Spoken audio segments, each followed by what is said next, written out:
Yo amo la delicadeza, y se me ha concedido el amor y la bella luz del sol.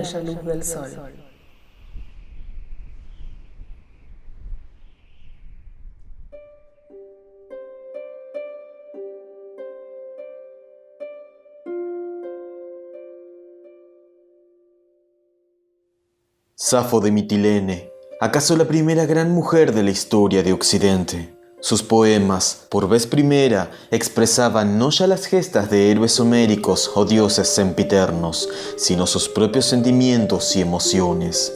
Poemas que, compuestos con una métrica y armonía sin precedentes, no dejaban indiferente a nadie. Acompañada por su lira, cantaba sobre el amor, los celos, el deseo y la romántica desesperación. Safo cantaba con el corazón desnudo, haciéndole justicia a su nombre, que en griego antiguo significa la que es clara y transparente. No en vano filósofos e historiadores la llamarían la 10ª musa, ya que sus obras, de las que solo tenemos algunos fragmentos, aún destilan una pasión difícilmente igualada. Su papel en la historia, no solo de Grecia, sino de todo Occidente, es enorme. Y es que se trató de la primera mujer de la que tenemos constancia, que destacó en un ámbito en el que hasta entonces solo eran partícipes los hombres, mostrándose liberal, auténtica, atrevida y, sobre todo, humana. Así que quédense donde están, porque esta es la biografía de Safo, la 10ª musa.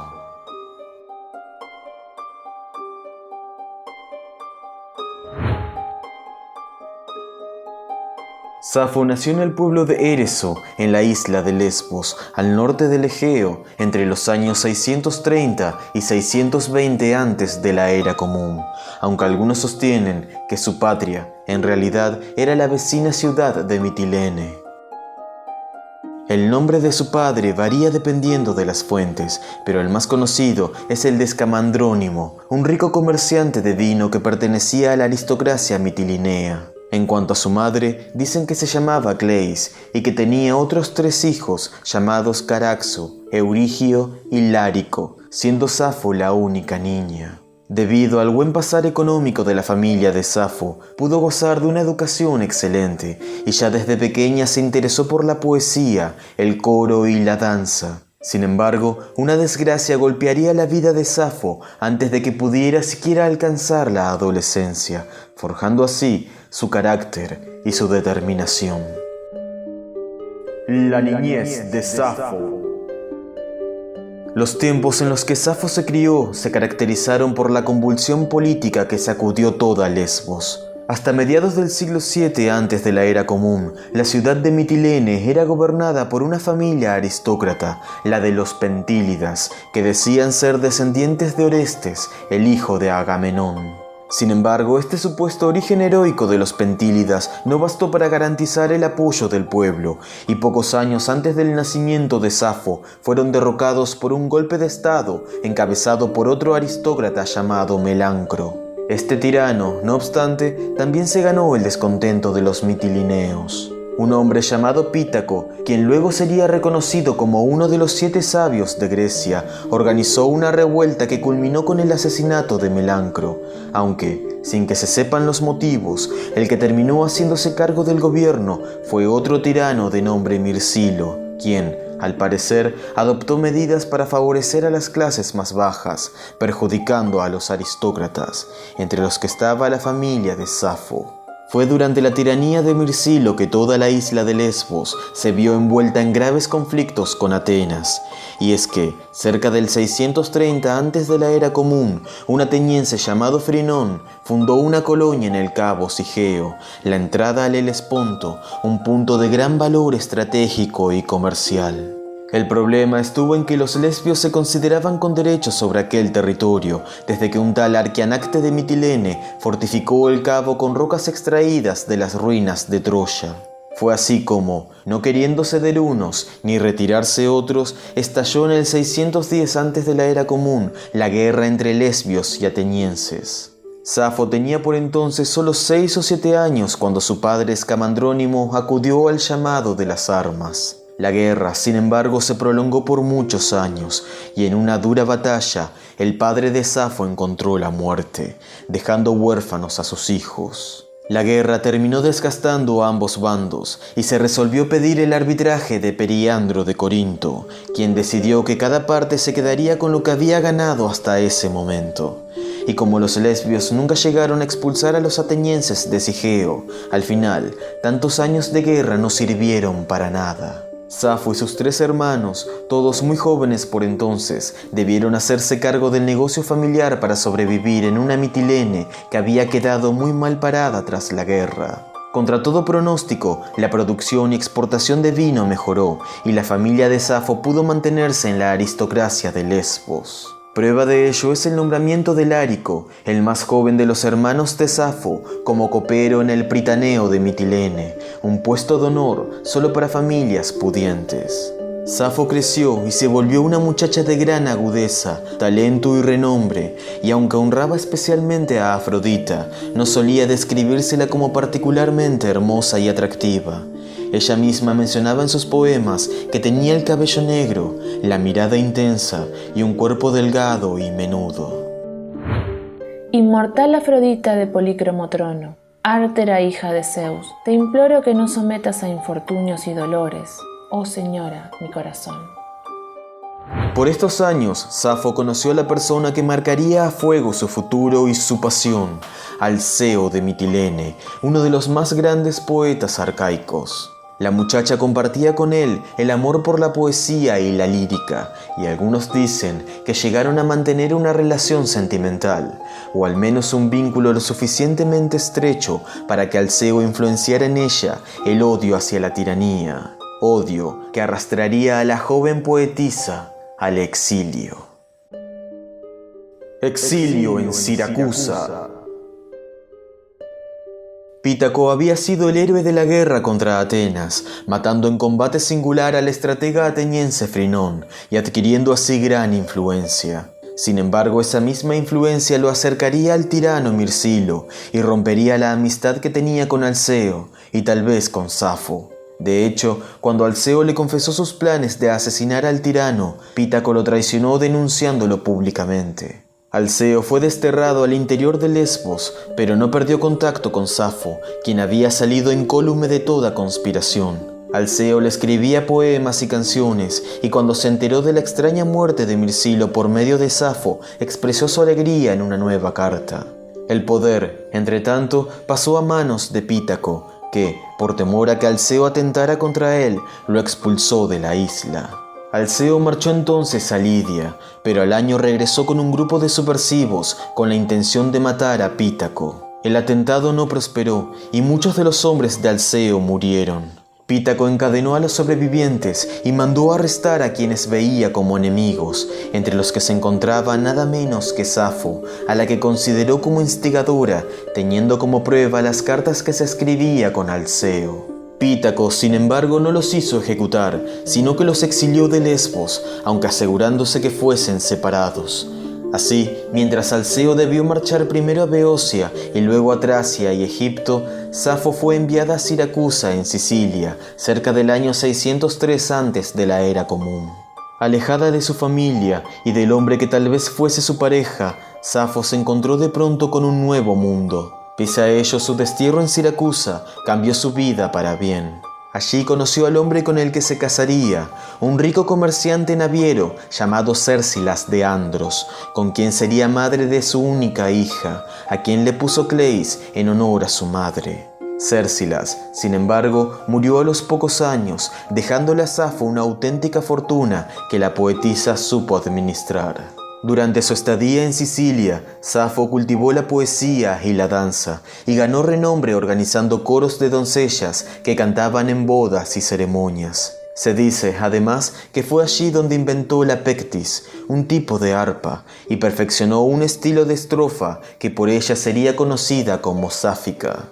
Aunque desterrada, Safo se mantuvo en contacto con su familia mediante cartas, al menos con Caraxo, su hermano mayor, que continuaba el negocio de exportación de vino. Se cuenta una curiosa historia al respecto, en la que el hermano de Safo, en uno de sus viajes comerciales, se enamoró de una cortesana egipcia de la colonia de Naucratis llamada Ródopis, aunque Safo se refería a ella con el apodo de Dórica.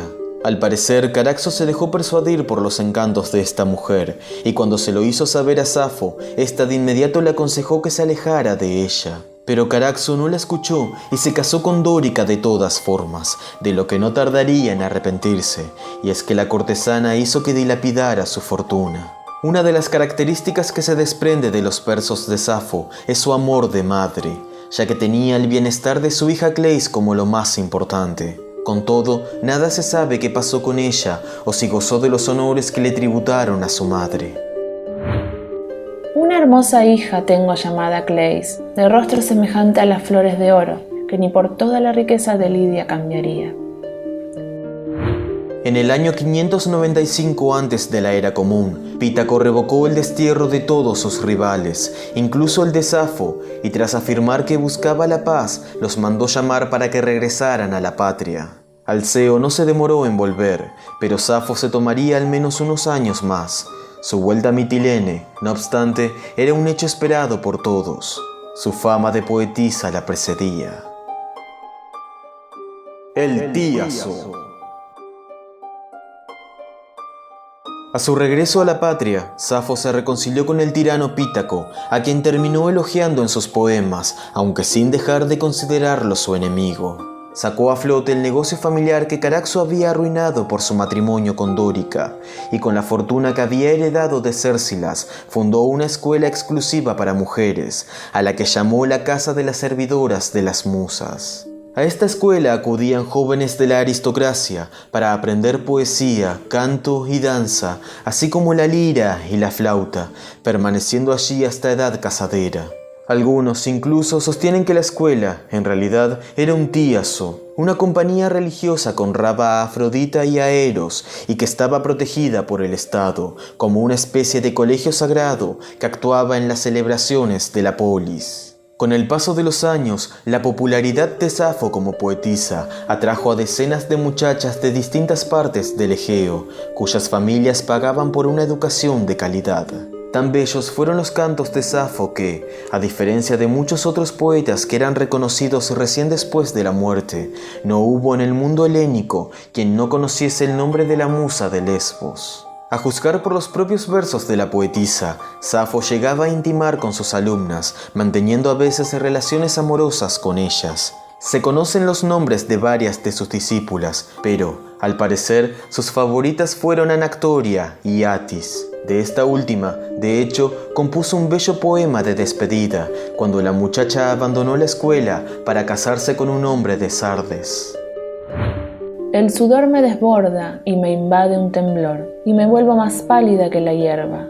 Creo que no falta mucho para estar muerta. Cabe destacar que las relaciones que Safo mantenía con sus alumnas y que tanto escandalizaron a sus lectores de siglos posteriores, en realidad no estaban mal vistas en tiempos de la propia poetisa. El amor entre mujeres era considerado natural y a veces necesario como etapa previa al matrimonio. Estas intimidades que se daban en la escuela de Safo de Lesbos dieron lugar a términos como safismo y lesbianismo. Siglos más tarde, sin embargo, hombres que se llamaban a sí mismos pensadores y estudiosos buscaron censurar la actividad intelectual de Safo, llamándola ramera y minimizando el rol educativo de su escuela como un mero lugar de libertinaje y placer. Así fue como, poco a poco, se fue creando una adulterada imagen de Safo, en la que unos la atacaban como mujer disoluta y otros se esforzaban por encauzarla en el camino aceptado por una sociedad menos tolerante. Ejemplo de esto fueron los intentos de hacer de Safo una mujer puramente heterosexual, llegando a inventarse una relación completamente anacrónica entre la poetisa y el lírico hedonista Anacreonte de Teos. Pero sin dudas la mayor mentira creada en torno a la figura de Safo fue su romance con un joven marinero. Romance que, según la tradición, llevaría a la muerte a la mejor exponente de lo sensual y lo femenino. La muerte de Safo. De acuerdo con unos versos de la propia Safo, la poetisa llegó a la ancianidad, o al menos a una edad tan avanzada como para quejarse de sus débiles rodillas y de las canas que cubrían su otrora negra cabellera. Al parecer, la musa de Lesbos falleció en Mitilene cerca del 580 antes de la era común, habiendo vivido tal vez unos 40 o 50 años. Sin embargo, existe desde antiguo una tradición relacionada con la muerte de Safo, a todas luces ficticia, ya que no concuerda con la personalidad, la convicción y la determinación de la poetisa. Dicha tradición la vincula con un hombre llamado Faón, un joven marinero de Mitilene. Se cuenta que este Faón, que antes era viejo y feo, llevó una vez a Afrodita en su navío sin saber que se trataba de una divinidad. Y como no le pidió nada a cambio por el transporte, la diosa le obsequió un frasco de alabastro que contenía un ungüento mágico. Al untárselo, Faón se convirtió en el hombre más bello de todos los tiempos. Sería de este personaje de quien Safo se enamoraría perdidamente. Al principio, Faón aceptó sus insinuaciones y se acostó con ella, pero luego el marinero se cansó de Safo y la rechazó cruelmente. La poetisa enloqueció de dolor y sufrió por mucho tiempo de mal de amores, hasta el punto que recurrió al último remedio con tal de sanar su sufrimiento: arrojarse al mar desde el blanco acantilado de Leucas, desde el cual se precipitaban los despechados que sufrían por un amor no correspondido. Se han puesto la luna y las estrellas. Es ya medianoche. Avanzan las horas, mas yo duermo sola. Su cuerpo fue recuperado por unos pescadores que, al reconocerla, lo enviaron de inmediato a Lesbos, donde los mitilineos le dieron sepultura con el mayor de los honores, sabiendo que el nombre de Safo les traería gloria y fama inmortal. Debido a la evidente desconfianza que inspiraba esta historia en contraste con la propia vida de Safo, no faltó quien sostuviera que en la antigüedad existieron dos famosas mujeres con el mismo nombre: la célebre poetisa que alcanzó la venerable ancianidad y otra que fue una hetaira que se suicidó en Leucas. Aunque probablemente se trate de una invención tardía, se cuenta que en su estela funeraria se esculpió el siguiente epitafio: Si pasas junto a esta tumba eolia, oh extranjero, nunca digas que yo, la cantora de Mitilene, muerta estoy. Si me juzgas junto a las musas, sabrás que evité las tinieblas del Hades, y que no habrá día que no se conozca el nombre de Safo la poetisa.